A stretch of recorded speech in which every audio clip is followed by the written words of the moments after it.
else in doing this is how incredible, smart, committed the people of the United States are. It's incredible. They want to see America be great again. It's very simple. They want to see our country be great again. You know, when we launched this campaign, the New York Times promptly opined, Cruz cannot win because the Washington elites despise him. I kind of thought that was the whole point of the campaign. The first thing I'm going to do when I get to the Oval Office is I am going to repeal every single one of Barack Obama's unconstitutional executive orders. Every single one of them. Joining me now, Chris Stirewalt, our Fox News digital politics editor, and Howard Kurtz, who's the host of Media Buzz. Great to see you both. So what feeling are you getting? Well, you know, you got to do that terrible thing journalists do where you say, I talked to 5 people and now I know everything about all time that will ever happen in Iowa. But you do hear a little buzz. No, so you go to rallies, that's good. You go to events, you talk to people. I went to church today. And I had the most interesting conversation.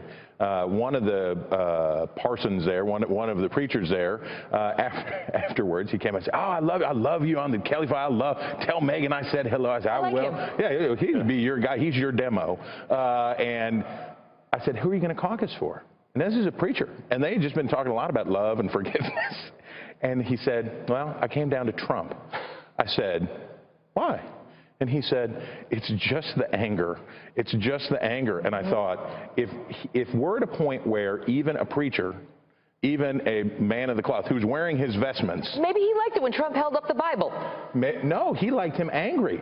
And you know what he said his second choice was? He said his second choice was Rubio. And he hoped Rubio maybe might be the nominee, or be okay if Rubio was the nominee, but it was important for Iowa to tell the Republican Party that they were angry, and Donald Trump matched it. This is sort of one of those moments, Howie, where we're going to find out whether all this rhetoric we've been hearing about angry Republicans wanting a revolution, wanting to overturn things, you know, the system, is real or not.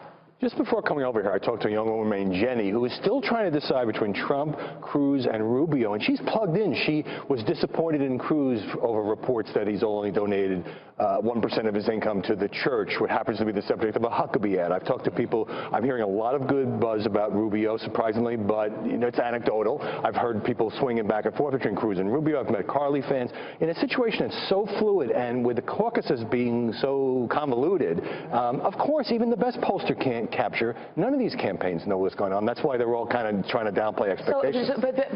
So what persuades them, right? If 45% are still persuadable, right, with 24 hours less to go before the caucuses, what does it? What pushes them over the edge between now and tomorrow? Well, now, first of all, you know that some of them are lying. They're actually not persuadable. Why are they saying that? Because they want to flatter themselves to say, well, I could be persuaded. Allure. Here I am. No, they want to get on TV. Everybody wants to interview. They want to talk to me. Still considering all the options. They want to talk to me outside of church. It could happen. No, but look, the reality is Iowa wants to have you pay attention to it. Iowa wants us here tonight.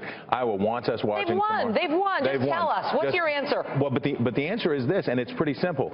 Ted Cruz has the organization. He has the ground game. He has the people. They're going to turn out for him. The rest of it with Rubio and with Trump, it's about the feeling. It's about the vibe. It's about the flow, and people like to catch the flow. We Beltway pundits sometimes overanalyze these things. No. I talked to one guy who said he liked Trump because his brother was in the military and he liked Trump. It's that sort of thing. I'll tell you one thing.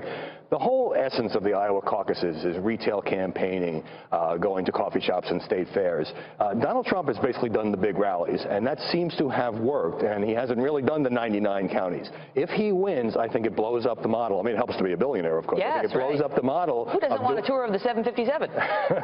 of shaking one hand at a time, because it's become such a television campaign, even in a state like Iowa, that takes this stuff really seriously. It's going to be hard for anybody to replicate that. It's going to be hard for them to replicate Trump in any way. Great to see you both. Thanks. You bet.